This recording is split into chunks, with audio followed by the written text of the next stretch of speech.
One of the most interesting things I've discovered amongst liberals is that they embrace Lysenkoism and creationism to an even greater extent than other groups of people in a way to explore egalitarianism, if you will, or to justify egalitarianism, I should say.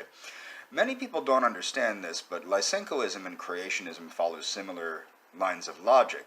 Now, people do probably know by now that I am a scientific pantheist, and that my views are greatly influenced, I will say, although unlike some people, I do not find philosophers, I don't deify philosophers, but my views sync well with Ben Clausen's creativity and Ragnar Redbeard's philosophies.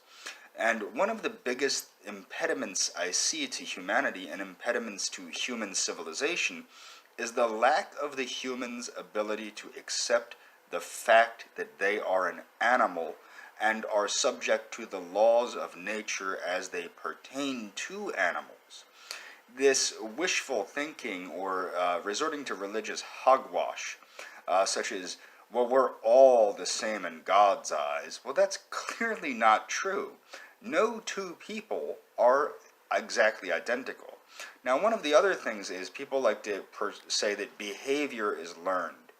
Behavior can be modified by what you learn, but people need to familiarize themselves with things like the works of zoologist Conrad Zacharias Lawrence, who discovered imprinting. One of my favorite books that he wrote is On Aggression. But people need to understand that biological positivism, now I am not a biological determinist or genetic determinist, but I'm not an environmental determinist either. Because neither is actually true, both are faulty. People are actually the sum part of both nature and nurture. However, what the problem is because heredity is not fair, too many people like to say, well, because it's not fair, we're just going to ignore that and say that everybody is what they learn. Well, that's just not true. And in fact, environmental factors that have the most influence on, say, behavior and on one's ability to learn new things and stuff are actually not things you learn, but things like nutrition.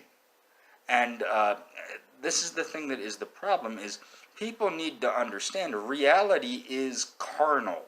Reality is flesh and blood reality.